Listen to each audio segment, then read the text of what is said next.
Muy buenas tardes, compañeros y compañeras, amigas y amigos. Bienvenidos al programa que originamos en Facebook Live a través de la página del Sindicato Puertorriqueño de Trabajadores y Trabajadoras, como todos los viernes a esta hora, más o menos a las 4. Damos comienzo continuamos con la serie de programas que originamos en Facebook, pero que también pueden conectarse a través de la página web del sindicato www.sptpr.net y también a través, luego queda colgada en la página de YouTube del Sindicato Puertorriqueño de Trabajadores. Como les decía, yo soy Manolo Cos, director de comunicaciones del sindicato, y hoy vamos a conversar con el compañero Armando Santiago Pintado, asesor legislativo del representante Manuel Natal, y quien se ha especializado en el estudio de la auditoría de la deuda y de la ley promesa. Armando también es un filósofo del derecho y ex líder estudiantil de la huelga de 2010. Participante, está bien. Uno de las mentes brillantes que heredamos de ese evento estudiantil. El 3 de mayo pasado, la Junta de Control Fiscal radicó en el Tribunal Federal para el Distrito de Puerto Rico un caso bajo el título 3 de la ley promesa. Igualmente, el 5 de mayo, la Junta también radicó la petición del título 3 para la corporación del Fondo de Interés Apremiante, mejor conocido como COFINA, y ese es el momento que comúnmente es conocido como el día en que Puerto Rico se fue a la quiebra. Todo esto, explicación de títulos y sus impactos, vamos a conversarlo con Armando, quien se ha especializado en este tema. Y sobre todo queremos que la gente conozca, porque obviamente de aquí en adelante, por los próximos años, vamos a estar vinculados o afectados o conversando sobre el título 3 de la ley promesa, y por lo tanto yo creo que es bueno que todo el mundo conozca cuál es la base de la conversación que se va a tener en Puerto Rico por los próximos años. Entonces, lo primero que se me viene a la mente es que es un título, ¿no? Porque a veces la gente habla del título y los títulos de la ley son como los capítulos, la forma en que se divide. La ley promesa está dividido en títulos que son el equivalente a los capítulos en una novela. O en los capítulos en nuestros propios códigos, porque también eso es una manera de dividir de los estadounidenses, que en Puerto Rico, bajo los códigos que nosotros tenemos aquí, Código Civil, el Código de Enjuiciamiento Civil, etcétera, la denominación que se suele usar es de capítulo. Ok. Y entonces, ¿cuántos capítulos son en promesa? Son como 6 o 7. 7. Creo que son 7. Y el título 3 se refiere estrictamente al asunto, o sea, ordena, ¿verdad? Pone el listado de cómo es que se va uno a utilizar el título 3 o la quiebra, ¿verdad? El título 3 es el procedimiento judicial para la reestructuración de todas las deudas gubernamentales. El promesa, en sus distintas disposiciones, sus distintos títulos, tiene algunas disposiciones que son relativas a la creación de la Junta de Control Fiscal, otras que es relativa a la creación de un plan fiscal y un presupuesto, otro que es para un mecanismo de reestructuración voluntaria entre los dueños de bonos del gobierno, que son un tipo de acreedor, no son todos los acreedores. Pero el título 3 es una serie de órdenes que le da promesa a los tribunales federales para decirle: el caso de quiebra de Puerto Rico, si llegara a una quiebra, el caso de quiebra de Puerto Rico se va a atender de esta manera. Eso es título 3. ¿Y por qué hubo que esperar? O sea, promesa está en vigor desde que se aprobó el año pasado, en junio creo que del año pasado, en el Congreso de Estados Unidos. Y da la vuelta, y 8 meses después es que llega hasta el título 3. ¿Qué pasó entre junio y mayo? Casi 11, fueron 10, 11, casi 11 meses. Casi 11 meses de diferencia. Lo que pasa es que promesa dispone que el gobierno de Puerto Rico tiene que realizar unos esfuerzos bona fide o de buena fe de llegar a un acuerdo con sus acreedores, particularmente con los acreedores de los bonos, pero eso de nuevo no es el único tipo de acreedor, antes de poder acceder a un título 3. También Promesa requiere que se hayan implementado del lado del gobierno, se haya implementado los mecanismos administrativos necesarios para poder producir estados financieros auditados a tiempo. Eso no se ha hecho. Y el título 3 también requiere que se haya aprobado un plan fiscal y un plan de reestructuración a través del capítulo 2, del título 2 de Promesa. Ese es el famoso plan fiscal que sometió el gobierno a la Junta se lo devolvió al gobierno y el gobierno lo volvió a entregar. Sí, que termina aprobándose a finales de marzo. Y eso es bajo título 2, bajo El plan fiscal. El plan fiscal. Sí. Que era un requisito para poder solicitar título 3. Sí. Okay. O sea, por lo menos en esa parte van en orden, el 2 antes que el 3.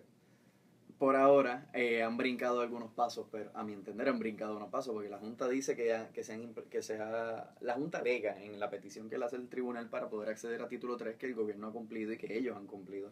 Ok, entonces, ¿por qué es la Junta la que somete el caso al tribunal y no el gobierno de Puerto Rico? Promesa parte de la premisa que el gobierno de Puerto Rico no es confiable. Así que tampoco confía en el gobierno de Puerto Rico para llevar a título 3 la deuda que tiene, siguiendo los pasos que tiene que seguir. Como no confía en el gobierno, le quitan los poderes autonómicos al gobierno de Puerto Rico, lo depositan en una Junta de Control Fiscal y esa Junta de Control Fiscal ahora va a representar al gobierno y bajo Promesa es quien tiene la representación legal del gobierno en todos los procedimientos de título 3. Pero entonces la Junta, y esto un poco apartándonos un poquito de título 3, pero la Junta entonces representa al gobierno de Puerto Rico y a los acreedores y a los bonistas. No. No. Bajo título 3, la Junta de Control Fiscal tiene la responsabilidad de representar al gobierno electo de Puerto Rico. Solamente. Okay. El tribunal tiene que velar por los mejores intereses de los acreedores. Ok, pues vamos a entrar en eso. ¿Quiénes son los acreedores? O sea, los acreedores son los que el gobierno le adeuda. Correcto. El gobierno no le ha pagado a alguien, a un suplidor, puede ser, a una compañía, ¿verdad? A un asalariado. A un asalariado. O sea que un jubilado o un empleado público de Puerto Rico es acreedor. Sí. Es un acreedor. También alguien que le haya ganado un caso al gobierno, si tiene algún caso por daño. Los casos, por ejemplo, de educación especial, que tienen una compensación, hay una remuneración que se le debe a algunos de tus padres, reembolsos por gastos, etcétera. Ese tipo de sentencia convierte a los demandantes exitosos en acreedores del gobierno también. Ok, y madre, ¿y cuántos acreedores son? Todavía no sabemos porque todavía se están radicando todos los formularios. Se supone que son 120 días para terminar de llenar, cerrar el periodo para que todos los acreedores vayan y digan yo soy acreedor. Pero y esa es la forma, o sea, por ejemplo, a mí el gobierno me debe un servicio, yo voy al tribunal. Al tribunal voy a llenar un proof of claim y lo radico. Y eso se va haciendo un paquetón de proof of claims donde tú tienes a cada una de las personas interesadas a formar parte de un comité de acreedores que van a ir a reclamarle al gobierno el pago de la deuda que el gobierno tiene con ellos. ¿Y quién te acomoda en qué comité? La juez. ¿El gobierno? La juez. Okay. La juez. Vamos a llegar a la juez ahora. En Detroit, para que tengas una idea, en Detroit cuando este proceso terminó, tardó un año someter el caso en Detroit, terminar en someterlo, en presentarlo. En presentar el caso, entre los que aparecieron como acreedores, terminar de presentar la prueba, etcétera, tomó un año. ¿Y cuántos acreedores eran? Habían 3.500 páginas de acreedores. Páginas de en Puerto Rico en Puerto Rico. La deuda de Puerto Rico es más de 10 veces más grande que la de Detroit. Así que yo estoy anticipando que la deuda va a ser mucho mayor. Y por lo tanto, la presentación del caso, por lo menos, no menos de un año se tardaría. No va a tardar menos de un año. Imposible. No hay manera. Ok, entramos ahora.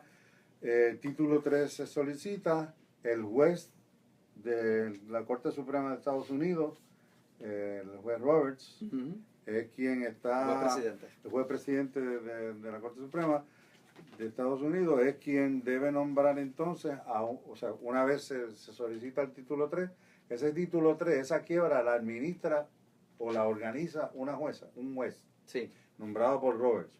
En el caso del gobierno central sí, y en el caso de cualquier otra corporación pública que se consolide administrativamente, con el caso de quiebra del gobierno central también.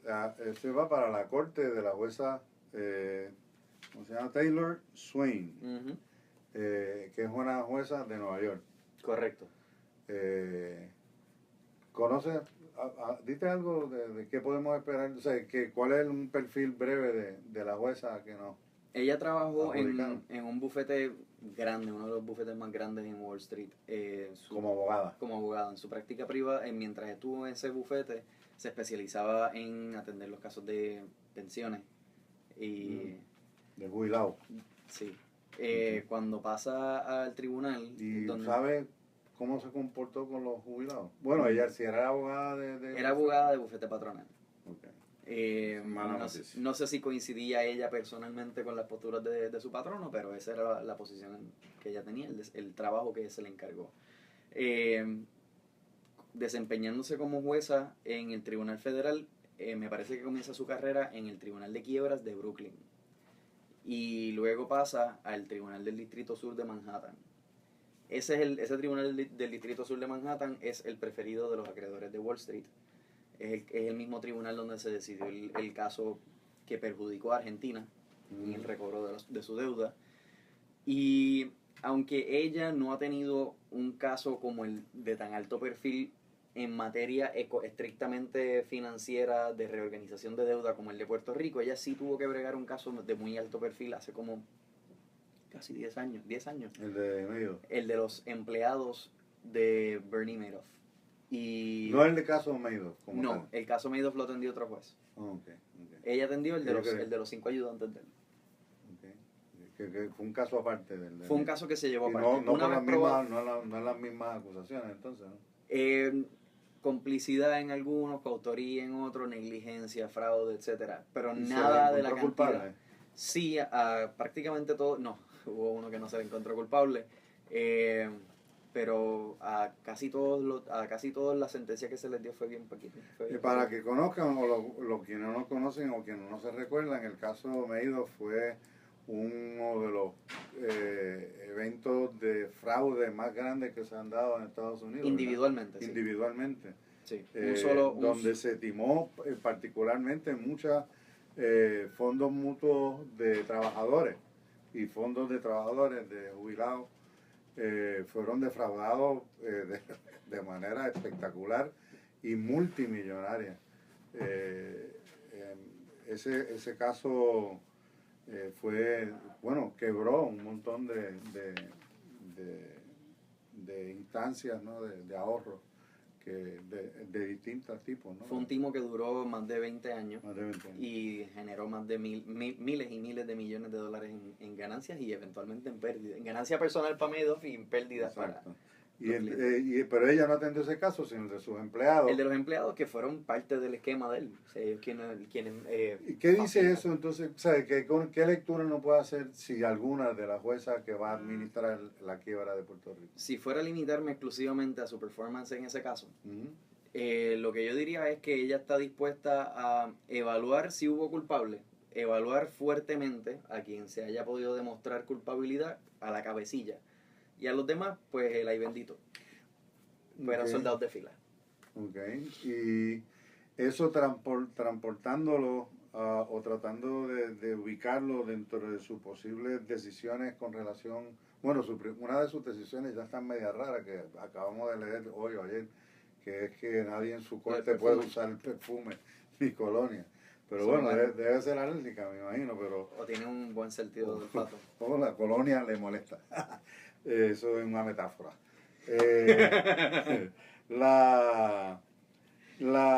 Pero entonces ella, ¿cuál es el rol de la jueza? O sea, la ley de quiebra, o sea, el título 3, tengo entendido, ¿verdad? Por lo que uno conoce, no es una quiebra como la que conocemos los individuos ni las compañías a lo que uno conoce la ley. El capítulo 11, capítulo 13, el 7, para reorganizar. Eso no tiene que ver con... No, y de hecho también se aparta mucho del propio capítulo 9, que es la quiebra gubernamental para las ciudades en los estados. Exacto. Lo que sucede con el caso de Puerto Rico es que se hace un híbrido sui generis. El caso de quiebra, el diseño legal para la quiebra de Puerto Rico nunca antes se ha experimentado con él en Estados Unidos. Y ella va a ser la primera jueza que va a tantear con esa ley, lo que significa que debe tener un espacio discrecional bastante amplio. Okay. Pero por otro lado, también tiene un espacio amplio los jugadores que están del otro lado de la banca. Los acreedores y los deudores van a tener un nuevo espacio estratégico donde van a tratar de maniobrar las excepciones al código de quiebras vigente. Tengo aquí algunas preguntas que nos han llegado desde el chat de Facebook. Voy a tratar de organizarlas de manera que caigan en la conversación, ¿verdad? Los sindicatos son acreedores. Los sindicatos son acreedores en la medida que tengan membresía. Que se afecte por... Correcto. Si tienes empleados públicos, si tienes empleados que se van a ver afectados en alguna de las agencias gubernamentales por razones presupuestarias, pues sí, son y se pueden clasificar como un grupo de acreedor. La jueza no está relacionada al caso de quiebra de Detroit, la jueza No. Taylor Swain. ¿Okay? Pues no, es la respuesta. ¿Se podría, ella tiene alguna relación con los grupos, organizaciones, instancias de latinoamericanos en Estados Unidos que se conozcan? No entiendo la pregunta. Que si tiene relación con algún grupo latino. ¿Cómo con un grupo latino? Organizaciones o habrá algo con algún caso que tenga que ver con organizaciones, qué sé yo, como los Yo Loro, alguna organización latina. Ah, vaya. Desconozco. Ahí no sé. Mi investigación sobre ella no ha llegado a ese punto todavía. Okay. Pero si está en Nueva York, con algún latino tiene que haberse cruzado en la vida. Claro, ¿no? y particularmente como alguien criada en Brooklyn, es poco probable que no haya interactuado con esta. O sea que algo de puertorriqueño debe haber conocido en alguna parte de acuerdo. De su experiencia. Es altamente probable. Y nos preguntan, ¿se podría esperar que se ordene una auditoría? Que la jueza está facultada para ordenar una auditoría. En la medida que alguien en el proceso lo requiera, como lo presente como moción, ella tiene discreción de acceder o no acceder a que se ordene. Pero no puede ser iniciativa de ella, es rogado. El derecho es rogado. Si tienes alguno dentro del grupo de acreedores que está exigiendo, que presente una moción, exigiendo que el gobierno de Puerto Rico realice una auditoría de sus finanzas o de la deuda, la jueza entonces tendría que entrar a determinar si procede o no procede la moción. Y entonces, regresando ya a mi lista de preguntas, ¿cómo interactúa la Junta? O sea, tenemos unos actores que hace un año no veíamos en Puerto Rico, que es una jueza de quiebra federal, una Junta que no es del gobierno federal, pero nosotros mantenemos, pero no es gobierno de Puerto Rico. Es gobierno de Puerto Rico, lo que pasa es que no es gobierno electo de Puerto Rico. Bueno, ellos sí, técnicamente son los que gobiernan, pero te digo que bueno, okay. Sí, no son oficiales electos, pero nosotros somos los que los subsidiamos. Y bajo promesa ellos son parte del gobierno territorial del Estado Libre Asociado de Puerto Rico. Ellos son parte, okay. Ellos, bajo promesa, se crea esa estructura, se le impone a la estructura gubernamental puertorriqueña. No es que se crea una estructura federal que se llama Junta de Control Fiscal sobre Puerto Rico. Es que el gobierno federal le dice a Puerto Rico, ahora parte de tu gobierno va a incluir esta Junta de Control Fiscal y va a tener poderes por encima de la rama ejecutiva y la rama legislativa. No de la judicial. No de la judicial. Bueno, para los casos que se ven acá. Correcto. Sí. Eso era parte de la estrategia de irse por una auditoría que pudiera anular la deuda en los tribunales estatales, en los tribunales de Puerto Rico. Explícate eso. Cuando se estaba planteando realizar una auditoría de la deuda, aún con promesa, nosotros estábamos bastante seguros que la auditoría de esa deuda se podría utilizar para retar la legalidad de la deuda sin tener que tocar o pasar por la consideración de la Junta de Control Fiscal. Eso se iba a poder hacer sin permiso de ellos y sin ir en contra de promesa. ¿Por qué? Porque promesa en ninguna parte limita las facultades del Poder Judicial en Puerto Rico. Si yo estoy diciendo, esta auditoría me dice a mí que bajo las leyes de Puerto Rico, la deuda que se emitió en el 2007 o en el 2014 o en el 2009 fue contraria a la ley vigente en Puerto Rico en el 2007, en el 2014 o en el 2009, yo a donde voy es al Tribunal General de Justicia de Puerto Rico, porque eso no le compete a la Junta de Control Fiscal y no tiene nada que ver con el Tribunal Federal. Y yo le voy a decir al Tribunal General de Justicia de Puerto Rico, mira, resuélveme, conforme a derecho puertorriqueño, si procede o no procede una acción de cobro de parte de los dueños de esos bonos. Ok, pues entonces regresamos. Tenemos la jueza que administra, o que va a administrar la quiebra, a ordenarla, ¿verdad? Sí. Tenemos la Junta de Control Fiscal que representa al gobierno ante la Corte. Sí. Y tenemos al gobierno de Puerto Rico obedeciendo lo que diga la Junta de Control. No tiene rol en ese...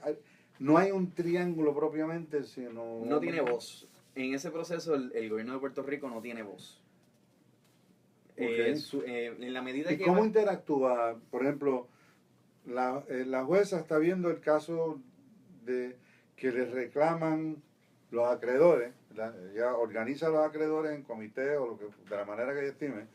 Estos son los acreedores y aquí está la Junta de Control Fiscal que representa al gobierno de Puerto Rico y ellos van a ponerse de acuerdo si se pueden poner, si no se ponen de acuerdo, la jueza decide qué le toca a cada cual. Sí. ¿Eso es así? Sí.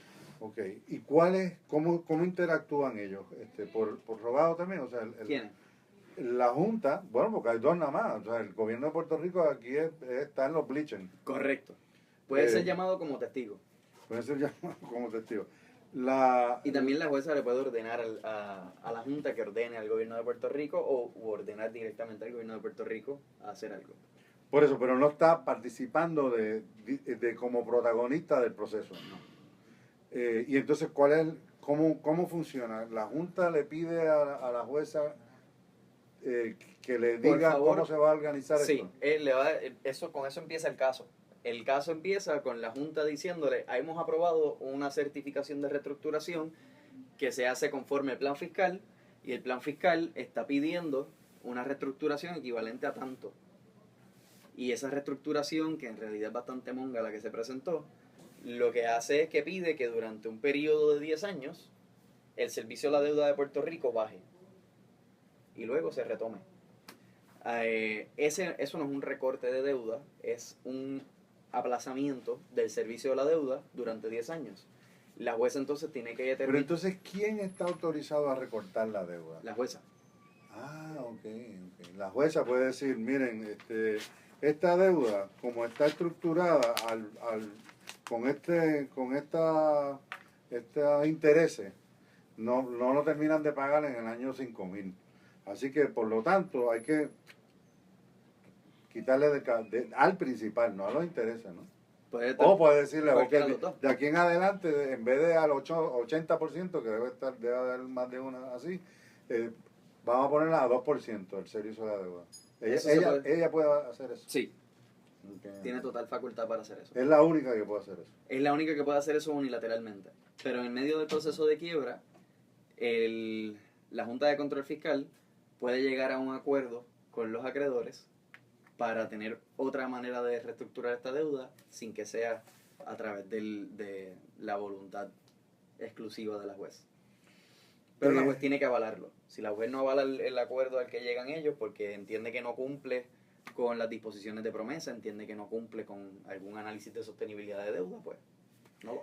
Ok, y en el caso de que la jueza ahora se le presente un acreedor y le diga, o sea, el acreedor puede pedir término, puede decir, yo quiero que me paguen la deuda completa. Yo no quiero, sí, claro, eso es parte de su derecho rogado.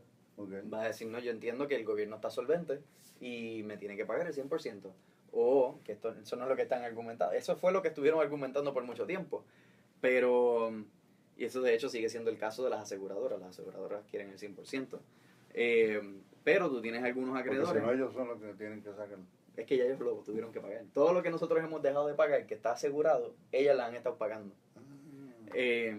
Pero lo que está sucediendo con los de obligación general, que tienen la garantía constitucional, es que ellos dicen, a mí me lo tienes que pagar todo, y todo incluye el de todas las corporaciones, que en realidad son un subterfugio para la personalidad jurídica del gobierno. Así que yo, como dueño de bonos de obligación general, puedo reclamar primero los fondos que están llegando a la COFINA, los fondos del arbitrio de la crudita que le llega a Carretera y a AFI, puedo reclamar del presupuesto del UPR, etcétera. Ya, y ok, entonces nos piden que pues, expliquemos que la Junta le pidió a la Corte, a la jueza, que también incluyera en la quiebra a COFINA. Sí. Explícate un momentito qué es COFINA. Porque... COFINA, la Corporación del Fondo de Interés Apremiante, es una corporación que se crea por ley en el 2006. Eso es Acevedo Vilá, con la legislatura de José Aponte y me parece que Kenneth McClintock. Y McClintock, correcto. Lo auténtico. Lo auténtico. Se crea COFINA en el 2006, su primera emisión de bonos en el 2007. Ya a partir de la emisión de bonos, quien administra todo eso es el Ejecutivo. Eso ya no deja de tener que ver con la rama legislativa. Y en el 2007 hace su primera emisión de bonos. Y esa primera emisión de bonos, COFINA lo que está diseñada a hacer es tomar prestado para repagar la deuda que estaba dando prestada el BGF al gobierno de Puerto Rico, y el gobierno de Puerto Rico no le estaba repagando. Okay. Así que el gobierno de Puerto Rico tomó prestado del BGF por 30 años, no lo repagó, Wall Street se molestó, le dijo, repágala. El gobierno dijo, no tengo cómo. Ellos dijeron, pues, emite deuda nueva para repagarlo. El gobierno crea COFINA, emite deuda nueva, con el dinero prestado de COFINA, pagan la deuda del BGF, pero COFINA se queda con la deuda. Okay. Pero en alguna, y eso es importante que también la gente sepa, todas estas deudas, quien termina pagándolas es la gente. Somos nosotros. Ese dinero se repaga de la economía puertorriqueña. Y de los impuestos. En el caso de COFINA es el IVA, ¿no? El impuesto se levanta sobre la economía. Okay. Pues el impuesto tú lo levantas de los sectores productivos en el país y de los ociosos también, pero en Puerto Rico se levanta muy poco del sector ocioso y mucho del sector productivo. ¿Qué sucede? COFINA, cuando se crea en el 2007 su primera emisión, se hace para repagar la deuda del BGF, pero a partir del 2009, con la ley 1 del 2009, los bonos... ¿Esto es? Fortuño. Fortuño. A partir de esa ley, la deuda de COFINA se puede utilizar para financiar el déficit operacional corriente, no el acumulado, sino yo este año voy a gastar 2.000 millones más de lo que tengo en caja, de lo que estoy proyectando que voy a recibir. ¿Cómo yo voy a conseguir esos 2.000 millones de pesos? Voy a donde COFINA. Okay. Y así pues los primeros 6... Esto era como un ATH del gobierno. Esto era como la mega tarjeta de crédito. Es como que te llega la Mastercard Black o algo así. No sé, American Express Black, no sé cuál de ellas es la que se llama Black, pero la que es así. La más cachimba. Sí, la que tiene un margen crediticio brutal. Pues, para que tengas una idea, en la primera emisión de bonos que hizo Luis Fortuño con COFINA en el 2009, se levantaron 5.500 millones de dólares en una emisión de bonos. Es la más grande que hemos tenido en nuestra historia. Para eso es COFINA. 5.000 millones. 5.500 millones. Y pues Luis Fortuño, bueno, en realidad no Luis Fortuño, porque quien manejaba ese potecito era Carlos García. Ese era el gobierno sombra. Que ahora está en la Junta de Control Fiscal. O sea, Carlos García estuvo corriendo un presupuesto gubernamental aparte en su primer año en el BGF. El gobierno el presupuesto del gobierno central, el discrecional, era de 9.000 millones de dólares, y eso técnicamente quien lo administra es Luis Fortuño. Pero desde el BGF, Carlos García estaba levantando, el primer año fueron más de 6.000 y pico millones de dólares en deuda, y quien único controlaba el uso de ese dinero era Carlos García. ¿Y cuál es la pelea que hay entre, porque los que escuchan radio deben haber escuchado en algún momento un anuncio de los bonos? Por cierto, COFINA ahora mismo representa 57.000 millones de dólares en deuda. Solamente COFINA. 57.000. 56 o 57.000. Pues eso es más de la mitad, ¿no? De la deuda. No, porque la deuda, cuando se habla de la deuda de 74.000 millones de dólares, no incluye algo que se llama Capital Appreciation Bonds. Los CAPs. Los CAPs. Los CAPs de COFINA representan como 38.000 millones de dólares. Explícate qué son los CAPS un momentito. Capital Appreciation Bonds o bonos de revalorización de capital son bonos que te permiten no repagar el préstamo inmediatamente, ni siquiera a mediano plazo, solamente lo pagas el último día del préstamo. O sea, tú lo saldas en un día, un año. Es como un balón de un carro de eso antes que le vendían a uno. No, lo que vas a pagar son 200 pesos nada más al mes, pero en el último año, ¡bang! Peor, porque es que no estás pagando nada en el mes. Lo que tú estás haciendo, Cofina lo que hace es que cobra el IBU todos los meses y los va poniendo en una cuenta El Banco Popular. en el Banco Popular y en el US Bank en Nueva York. Y esa cuenta sigue creciendo y sigue creciendo todos los años, pero no le están pagando a nadie. Hay unos pocos bonos de Cofina que sí distribuyen, pero Cofina tiene un montón de bonos que son estos CAPS. Hay bonos dentro de Cofina que no son CAPS y esos son los que les están pagando regularmente. Hay unas cooperativas que los tienen, hay unos ahorritos por ahí que recibieron chavos de Cofina, pero eso no es la mayoría. La mayor parte de Cofina se va a repagar en el 2057. Y en el 2057, el 1 de agosto del 2057 va a ser, si no se reestructura como ahora, el 2057 es el año de la bonanza de Cofina. Porque vas a haber repagado más de 39 mil millones de dólares en intereses por haber tomado prestado como unos 16 mil millones de pesos. Para que tenga una idea. O sea, el 50% de interés está pagando. No, estamos hablando de 252% de interés. 250. Es promediado, porque hay la primera emisión de... Eso es la primera emisión de bonos de Cofina. Cofina. En otras épocas le decían usura, ¿verdad? Y Sí. la Iglesia Católica condenaba y mataba a las que hicieran eso. Sí. Te pueden quemar de lo que era. Sí, hemos bajado en los estándares penales. Pero la primera emisión de bonos que hizo Cofina, esa del 2007, si separa solamente los CAPS, los Capital Appreciation Bonds, esos son los más caros que hemos emitido en nuestra historia. La tasa de los intereses que de esa emisión de bonos, de los Capital Appreciation Bonds nada más, es de 1.006%.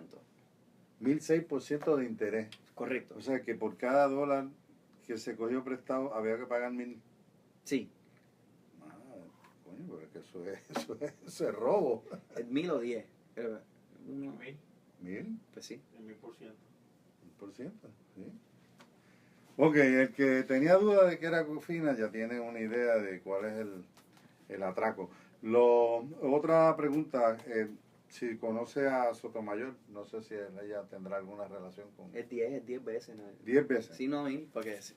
Te quedaste ahí 2%. dando vueltas. Sí, no sí, por sí. ser menos, pues. No. Es que hay una deuda por ahí que se va a pagar al 800%. También de Cofina. También de Cofina. Sí, hay otra, los bonos, la segunda parte de esa serie tiene una tasa de como 800%, hay otra que tiene 400%. Hay peores, el fideicomiso de los niños tiene una emisión de bonos que tiene una tasa de 5.000% y tiene otra que es de 3.000%.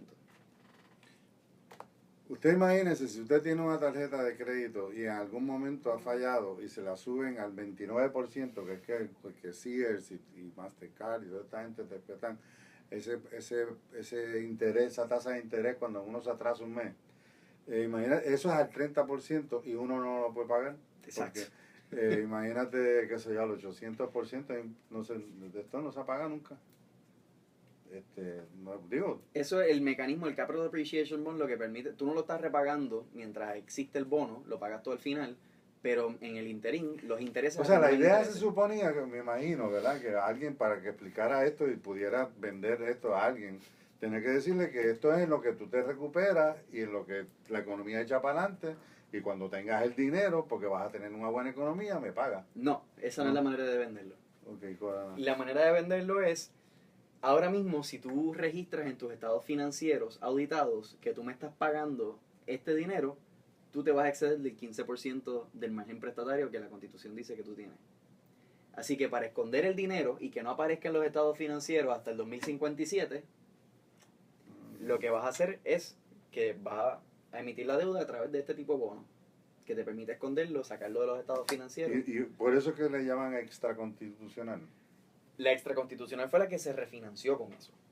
Exacto. Que la extraconstitucional era la que estaba en el BGF acumulándose y nadie la estaba repagando y nadie la estaba reportando. Se reportaba como un activo del BGF, como una cuenta por pagar del gobierno central y nadie hacía el intercambio. Esa era la extraconstitucional. Pero Cofina entra a refinanciar eso. ¿Podría ser una estrategia de la Junta para forzar a los acreedores a negociar? Esto de... Sí, el título 3. Ujú. Definitivamente, yo creo que, y de hecho así me parece que es que lo ve la administración. La administración está viendo título 3 como como una manera de extender la paralización de litigios, evitar que se continuaran las demandas contra el gobierno. Una vez vence el stay el 1 de mayo, el gobierno espera a que el 2 de mayo pasara sin ellos radicar la petición de título 3, sabiendo que los acreedores iban a demandar. Los acreedores metieron, si no querían título 3, metieron la pata el 2 de mayo radicando la demanda, porque eso fue la excusa que Una usaron el 3 de cascada, mayo. no. Sí, resbalaron el 3 de mayo, no, empezaron a demandar, mira que son mala fe, nos vamos por título 3, porque no nos van a dejar tener un stay. Pero es una mejor posición para negociar, para que la Junta pueda negociar con los acreedores.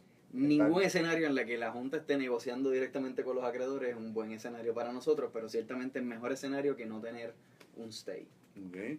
Y esta es una pregunta interesante porque en los últimos días o las últimas semanas la legislatura en Puerto Rico como que se ha tomado algún medicamento allí alguien y están aprobándose barrilitos millonarios, están aprobando leyes, o sea, están botando dinero en un plebiscito que de uno, como que se han vuelto locos repartiendo dinero que no hay. Y la pregunta que nos hacen es, ¿esos gastos pueden ser controlados por la Junta? Tienen que ser controlados por la Junta, no sé si pueden o no. La Junta bajo promesa tiene la responsabilidad. O sea, la Junta le puede decir ahora mismo a Tomás Rivera Rivera Chat, mira, tú, esos chavos que ustedes aprobaron para repartirse en el barrilito, que eso creo que son 23.5 millones. No van. Correcto. Y no lo han hecho. No lo han hecho. Tampoco lo hicieron con la exención contributiva que le dieron a los médicos en enero. Tampoco la Junta puede detener cualquiera de las medidas que se Cualquier erogación de fondo público puede ser detenida por la Junta y hasta el momento está... Porque es que uno tenía la impresión, o hay gente que tenía la impresión de que hasta que no se apruebe el presupuesto, de aquí hasta el presupuesto, la legislatura gasta lo que le dé la gana, porque no va a ser controlado por la Junta. Eso es falso. Ellos ahora mismo pueden decirle al Senado que ese barrilito no lo pueden aprobar. Desde que se creó la Junta. Okay. Desde que se creó la Junta. Técnicamente, vamos, si fuéramos a ordenarlo, si yo fuera gobierno y quiero ser agresivo contra la Junta y quiero interpretar promesa de la manera más restrictiva posible para los poderes de la Junta no me podía hacer eso hasta que la Junta no haya aprobado un plan fiscal. Pero una vez aprobado el plan fiscal, cualquier ley que no se atenga, que no sea cónsono con el plan fiscal aprobado, yo, Junta, puedo vetarlo, dejarla sin efecto. Dejarla sin efecto. Bueno, todavía están a tiempo porque están gastando dinero como si viviéramos en otra época, ¿no? Digo, nos están pidiendo... Que conste. Si por alguna razón el gobierno no logra la reserva de 400 millones que necesita lograr el 30 de junio y a partir del 1 de julio empieza un recorte de jornada, todo el dinero que han estado gastando para plebiscito, para las exenciones a los médicos, para el barrilito, todos esos gastos, si se materializan y no permiten que se llegue a la reserva de 400 millones, esos gastos son responsables también por la reducción de la jornada laboral. Sobre eso, porque quizás la gente no sabe que si el gobierno le devolvió a la Junta un plan fiscal que la Junta le condicionó, a ver si me explico bien, ¿verdad? La Junta le condiciona y dice, ok, yo acepto este plan que yo creo que no van a cumplir, pero te doy hasta agosto para que tú me demuestres que tú puedes cumplir con eso. Hasta el 30 de junio. Por eso hasta el 30 de junio con el presupuesto. Sí, para el 30 de junio se tiene que producir una reserva de 200 millones y un superávit en caja de 200 millones. Según para todo efecto práctico, una reserva de 400 millones. Si se logra, pues no va a haber un recorte de jornada inmediatamente. En septiembre es el próximo cheque. Exacto, que si para septiembre No, ya en septiembre empezaría la reducción de jornada. Sí. En septiembre hay un segundo cheque, y en septiembre no es solamente una reducción de jornada, es que se va a ir el bono de Navidad, es que se van a ir los furloughs, o sea, los recortes de jornada se pueden convertir en despidos, Okay. etcétera. Y todo esto está sujeto a que el gobierno haga los ahorros de 400 millones. Sí, Y a esos 400 millones de ahorros ya estamos haciendo gastos de como 100 millones. Acaban en esta semana. no sé si 100, pero tenemos 23,5 del barrilito, tenemos 11 a 15 por el plebiscito, dependiendo qué tanta promoción se le vaya a dar, cuántas papeletas se impriman, etcétera, de cara al plebiscito del 11. Sí, Sí, o sea, todo ese dinero se descuenta de la reserva. De la reserva. Que es igual a despido o reducción de jornada. Eliminación de bonos. Sí, bono Navidad, bono de esto. ¿Cuál es el itinerario de eventos así, ya que están manejando fecha, ¿verdad? El 30 de junio se aprueba el presupuesto. Bueno, Vamos para atrás. El 17 de mayo tenemos la primera anoten vista. estas fechas, vamos a hacer la asignación. 17 de mayo. El 17 de mayo se va a dar la primera vista en el Tribunal Federal para Aquí en Puerto título Rico. 3, en Puerto Rico, para título 3.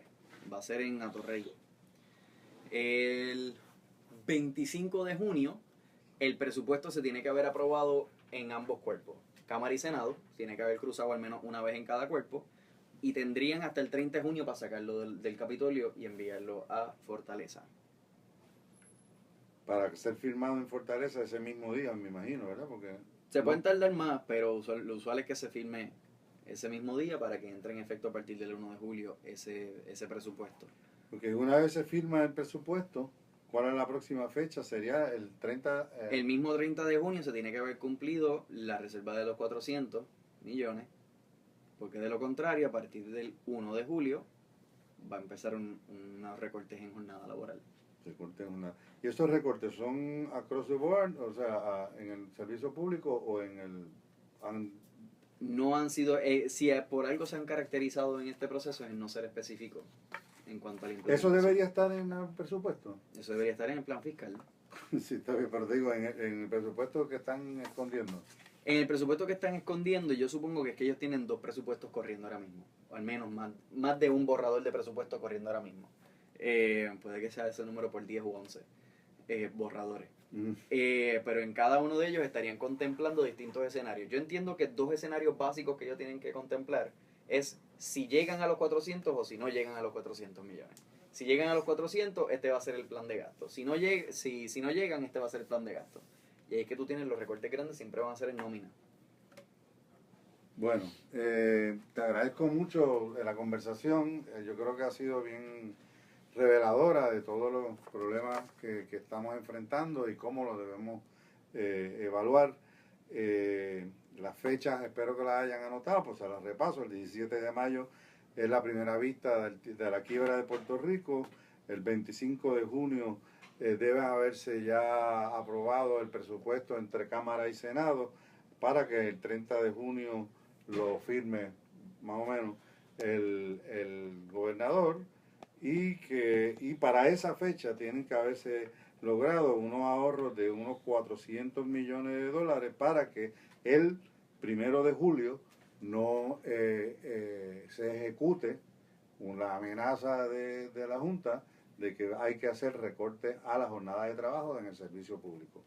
De momento, esas son las fechas más significativas de las próximas semanas, porque ya no estamos hablando ya de meses, ya estamos hablando de estas próximas semanas. Se decide todo este asunto que va a determinar los próximos años en Puerto Rico. Muchas gracias, Armando. A las órdenes. A ustedes les recordamos que estamos aquí todos los viernes a las 4 de la tarde, más o menos. Y bueno, el domingo es el Día de las Madres. Le deseamos a todas las madres de nuestra unión y todas las madres que nos están mirando y a todos los hijos que quieren a sus madres, celébrenla, aprovechenla, pásenla bien y si no tiene su mamá a su lado, pues préndale una vela y recuérdela como siempre la quiso. Hasta el viernes que viene.